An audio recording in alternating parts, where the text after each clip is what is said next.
सभी को नमस्कार। जय श्री राम। राम रक्षा स्तोत्र का विवेचन करते हुए उस रक्षा स्तोत्र का के प्रमुख श्लोक जिन्हें हमने कवच कहा था, जो कवच बनकर हमारे शरीर के प्रत्येक अवयव की रक्षा करें, ऐसा हम श्री राम को निवेदन कर रहे थे।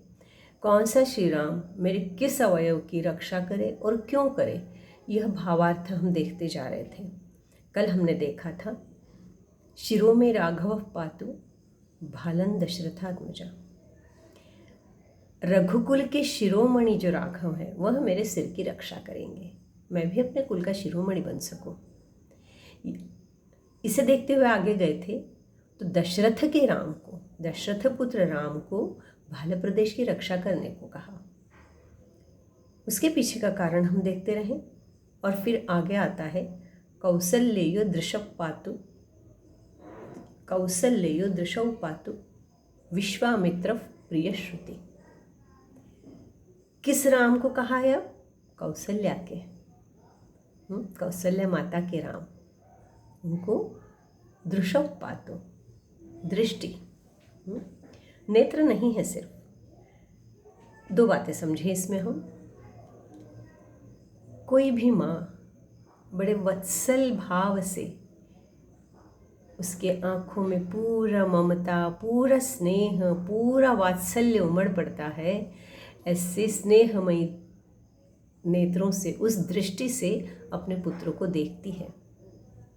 उस नेत्रों में, उस भाव में अपने पुत्र के लिए, अपने बच्चों के लिए अनेक आशीर्वाद होते हैं, अनेक आशीर्वाद उनके भविष्य के लिए, उनके अच्छे के लिए, उनके कल्याण के लिए।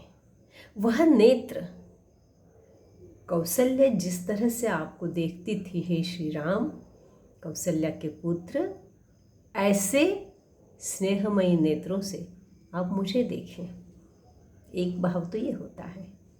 सहज रूप से यदि हम देखते हैं तो या मेरे नेत्रों की इस प्रकार रक्षा करें, मेरी दृष्टि की किस प्रकार रक्षा करें। अब यहाँ और क्या बात आती है, तो मुझे ऐसा लगता है कि श्री राम, कौसल्या के पुत्र राम, जो ममतामयी दृष्टि, जो स्नेहमयी दृष्टि आपको निहार रही थी, वैसी मेरे नेत्रों की आप रक्षा करें, मतलब मेरे दृष्टि की आप रक्षा करें। इसका अर्थ यह भी तो होता है कि मेरे नेत्रों में भी, हे श्री राम, वैसा ही वात्सल्य हो, वैसी ही करुणा हो, वैसी ही ममता हो जब भी मैं किसी को देखूं। और एक अर्थ क्या होता है, मेरी दृष्टि विकारहीन हो। जिस दृष्टि से आपको निहारा था, उस दृष्टि में वात्सल्य के साथ साथ कर्तव्य की भी एक बात थी। कठोरता से आपके कर्तव्य के प्रति सजगता थी। आप अपना कर्तव्य पूर्ण रूप से कर सकें, यह उस दृष्टि में एक सीख थी। वह माँ की ममतामयी दृष्टि वैसी मुझ पर रहे आपकी, और मैं अपने कर्तव्य पथ पर जा रहा हूँ ना, यह आप हमेशा सजगता से देखते हुए मुझे बताते रहें। मैं कर्तव्य पथ से हट तो नहीं रहा हूँ, इस दृष्टि से आप मेरे ऊपर अपना वात्सल्य देते रहे। श्री राम, आपकी दृष्टि मेरे लिए ऐसी हो और मेरे नेत्रों की आप रक्षा करें। मेरे रक्षा है, दृशौ पातु, रक्षण करिए मेरी दृष्टि का, मतलब मेरी भी दृष्टि इसी प्रकार से ममतामयी हो, मेरी भी दृष्टि इसी प्रकार से स्नेहमयी हो। मेरी दृष्टि में कोई विकार ना आए, मेरी दृष्टि में ऊंच नीच का भेद ना आए, समभाव से मैं देख सकूँ। हे श्री राम, जब मैं समभाव से देख पाऊंगा तभी मैं अपने कर्तव्य को निष्ठा से कर पाऊंगा। यह भाव है कहीं। यदि मैं श्री राम से ऐसा कहूँ कि हे श्री राम, मेरी दृष्टि को निकोप रखिए। निकोप मतलब किसी भी विकार से विहीन। विकार कौन से होते दृष्टि में? आजकल तो हम देखते हैं ना, हम कितने लोगों को कहते हैं उसकी नज़र साफ नहीं है, उसकी दृष्टि साफ नहीं, नज़र साफ नहीं, नेत्र साफ नहीं है। नेत्र तो हैं ही, पर वो देखते क्या हैं और देखकर भाव कौन से निकलते हैं, यह सबसे महत्वपूर्ण बात है ना। ज्ञानेंद्रिय है, देखकर वह ज्ञान दे रहे हैं कि ये चीज़ें सामने हैं।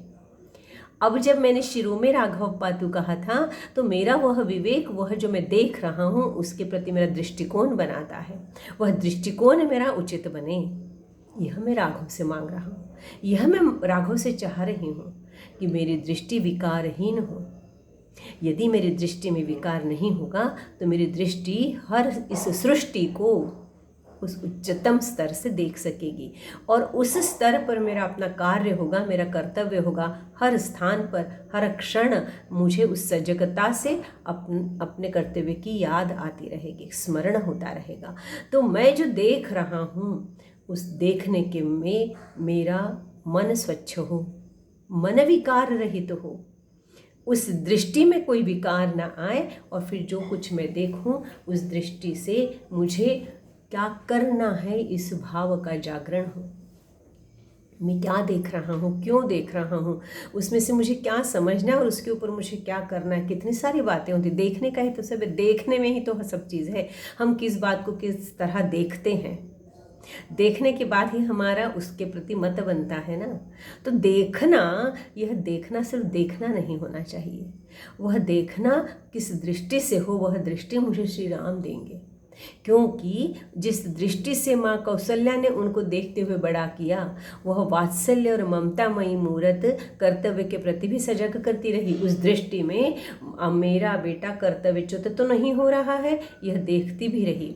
तो वह जो भाव था, जिस भाव के कारण श्री राम हुए, है श्री राम आप मेरे नेत्रों की ऐसी ही रक्षा करें। नेत्रों की मतलब दृश्य, मेरी दृष्टि की, जो देख रहा हूँ, देखने के बाद वह जो दृष्टि मुझे मिलने वाली है, वो जो समझ मुझे मिलने वाली है, राम आप मेरी उस समझ की रक्षा करें। मैं जो दृष्टि है मेरी उस दृष्टि की, और वह दृष्टि से जब मैं कुछ सोचता हूँ, समझता हूँ, उसकी रक्षा करें। वह दृष्टि मेरी विकारहीन हो, वह दृष्टि समभाव लेकर हो, वह दृष्टि मेरी सही मार्ग पर जाने के लिए मुझे मार्गदर्शन दे।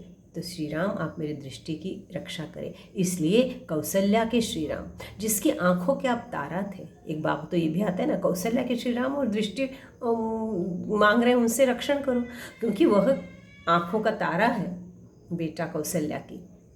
तो मैं भी आपकी आंखों का तारा बनूं, तो आपकी आंखें देखेंगे तब। पर फिर मेरी दृष्टि कैसी हो, मेरी दृष्टि उस योग्य हो कि आपकी आंखों का मैं तारा बन सकूं। शुरू से मैं कह रही हूँ कि कवच कहा है, पर फिर उसके लिए हमें भी तो कुछ करना है ना।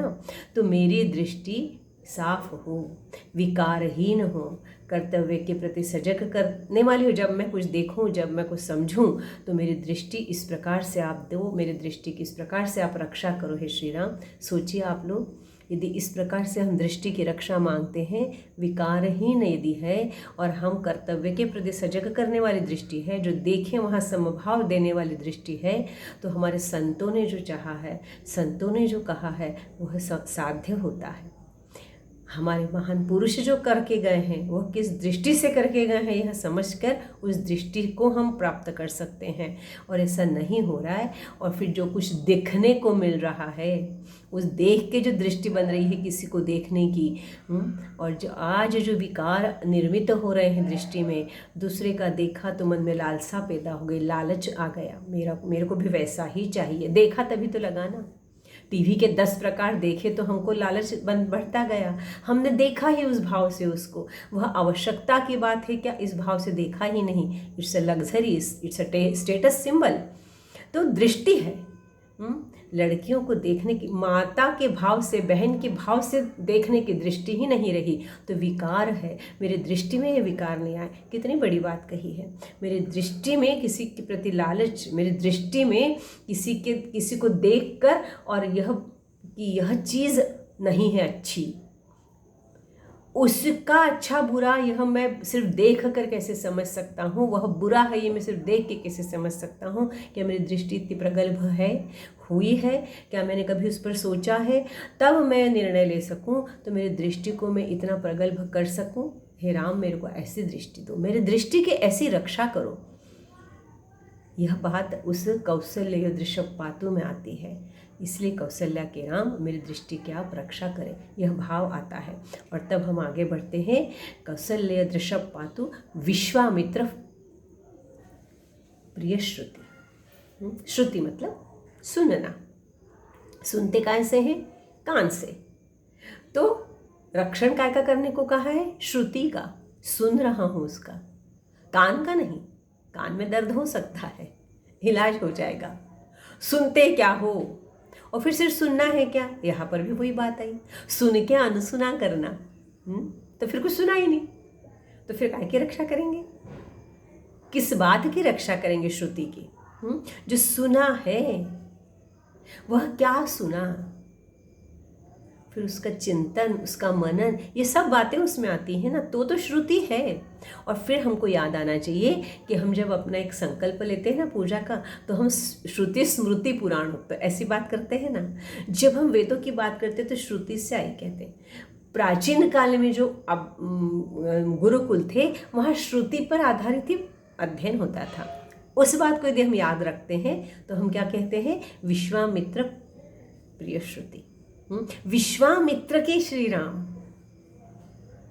विश्वामित्र के श्री राम और श्रुति का क्या संबंध है? सबको पता चल गया होना ही है। विश्वामित्र यह श्री राम के गुरु थे। विश्वामित्र स्वयं गए थे दशरथ के पास, और कोमल आयु के यह दोनों बच्चे मांगा था उन्होंने श्री राम को ही था। इतनी कोमल आयु का बालक, हे दशरथ मुझे दो। क्यों दो? तो मेरी यज्ञ की रक्षा करने। असुर आकर और उस यज्ञ को अपवित्र करते हैं। हम कोई ऋषि मुनि यज्ञ ही नहीं संपन्न कर पाते हैं। सब बातें बताई। दशरथ ने कहा कि क्या करोगे इसको ले जाके, इस छोटे से को? कोमल है, अभी तो निकला है, कहाँ उनसे लड़ेगा? आप ऐसा करो, पूरी सेना ले जाओ। बोले अरे नहीं नहीं नहीं नहीं। तो बोले नहीं, मैं खुद मैं स्वयं आता हूँ आपके साथ, मैं स्वयं आता हूँ, मैं राक्षसों का निपात करूँगा, आप चलिए। बोले नहीं, मुझे तुम्हें भी नहीं लेना, मेरे को सेना भी नहीं चाहिए, मुझे श्री राम चाहिए। अब श्री राम चाहिए तो लक्ष्मण जाना ही थे। लक्ष्मण को तो प्रश्न नहीं था ये कि मुझे कहा गया कि नहीं। जहाँ श्री राम वहाँ पीछे मैं। तो वो लक्ष्मण जी भी साथ निकल पड़े। पर श्री राम जी को विश्वामित्र ने जब कहा कि मुझे ले जाना है, और वशिष्ठ ने कहा जाने दो। और तब श्री राम बिना किसी नानुकर, क्योंकि मैं कैसे जाऊंगा, और मैं तो अकेला नहीं जा सकता हूँ, और नहीं आप इनको बोलिए मेरे साथ ये चाहिए, मेरे साथ वो चाहिए, बैग भर के सामान चाहिए, मेरे को घर का खाना चाहिए। मेरे से ज़्यादा वजन का तो मेरा सामान होता है। जब हॉस्टल जाते हैं बच्चे तो 10 सुविधाएं लेकर जाते हैं। माँ बाप भी देखते हैं, एसी नहीं हो तो उसके रूम में एसी लगा देंगे, तब जाके वो बच्चा पढ़ने जा रहा है। पढ़ेगा कि नहीं, हाँ आज पता ही नहीं चलता है। अब तो खैर सब बंद ही है कोविड में। घर पे क्या सुन रहे हैं किसी को पता नहीं है, माता पिता को, कि बच्चे सुन क्या रहे हैं। श्रुति की बात ही नहीं है। पर तब श्री राम ने कुछ नहीं कहा था, सहर्ष तैयार हो गए कि आप चिंता मत कीजिए, मैं जाने को तैयार हूँ। और जब निकले, अब विश्वामित्र प्रिय श्रुति यहाँ से शुरू होता है। तो कोई घोड़ा गाड़ियाँ नहीं निकली, कोई रथ नहीं निकले उनके साथ। विश्वामित्र ने कहा जैसे मैं चलकर आता हूँ मेरे साथ ऐसे ही जाएंगे। मेरे साथ राजकुमार नहीं जा रहे हैं, मेरे यज्ञ की रक्षा करने के लिए मैं शूरवीर क्षत्रिय को ले जा रहा हूँ, इसी भाव से ले जा रहा हूँ। और सिर्फ इसीलिए नहीं ले जा रहा हूँ ना, जाऊँगा, मेरे साथ रखूँगा, मेरे साथ रहेंगे, सालों साल रहना पड़ सकता है। मेरी यज्ञ की रक्षा करने के लिए सब असुरों का निपात करना है, असुरों को नष्ट करना है, उनका सामना करना है, युद्ध भी करना पड़ सकता है। तो मुझे इसको बहुत कुछ सिखाना भी तो पड़ेगा ना। मैं यहाँ से निकल के और पैदल जाऊँगा और पहुँचने तक और दिन लग जाएंगे, तब तक और बड़ा हो जाएगा, फिर सब सिखाऊंगा। जब शिक्षा प्राप्त कर लेगा अस्त्र शस्त्र के साथ, वेद पुराण हर चीज़ की, हर बात की शिक्षा प्राप्त करेगा, तब यह योग्य होगा। इसलिए मैं तो श्री राम को ले जा रहा हूँ और पैदल। अब आप भी सोचिए, जाते जाते कितनी बातें कही होंगी, कितनी, यह क्या है, ये क्या है, ये वनस्पति कौन सी, ये नदी कौन सी, ये पानी कैसा, ये जो भी दिख रहा है उसके बारे में बात करना, उसकी जानकारी देना। रात को चांद तारे निकले तो उसकी जानकारी देना। अलग शास्त्र नहीं किए थे, वनस्पति शास्त्र, प्राणी विज्ञान शास्त्र, खगोल शास्त्र, कोई शास्त्र नहीं थे, पर यह बताते हुए ले गए। और श्री राम ने कॉपी पेन निकाल के लिखा नहीं, सुनते गए श्रुति। ऐसी श्रुति हो मेरी कि मैं सुनूं, उस पर चिंतन मनन कर सकूं। मुझे क्या सुनना है मुझे पता हो, मैं उस पर मन एकाग्र कर सकूं। श्री राम, विश्वामित्र के श्री राम, मेरी श्रुति की रक्षा करो ताकि मैं अच्छा सुनूं और जो सुनूं उस पर चिंतन मनन करूं और अपने विवेक से उस पर काम कर सकूं। तो यदि मैं कुछ गलत भी सुनूं तो विवेक से काम करके मैं उस सुने को कैसे अनसुना करूं या उस सुने को ग्रहण ना करूं। यह श्रुति है मेरे लिए। मैं बहुत सी बातें सुन रहे होंगे, तब आसपास की आवाज़ें भी आ रही होंगी और भी कुछ हो रहा होगा, पर तब वह श्री राम ने कुछ नहीं सुना। श्री राम ने सिर्फ विश्वामित्र के कथन को सुनकर निरंतर उस पर चिंतन मनन किया, स्मरण किया। तो हे श्री राम, मेरे को विश्वामित्र के श्री राम ऐसी श्रुति दीजिए, ऐसी श्रुति हो मेरी, और मेरी श्रुति की इसलिए आप रक्षा कीजिए कि मैं सुनूं, ग्रहण करूं, चिंतन मनन कर सकूं और चिंतन मनन से अपना मार्ग प्रशस्त कर सकूं। तो हे श्री राम, आगे देखेंगे कि कौन से अवयव के लिए क्या हम मांग रहे हैं। आज बस इतना ही। अपनी श्रुति और अपनी दृष्टि के लिए श्री राम से प्रार्थना। जय श्री राम। धन्यवाद।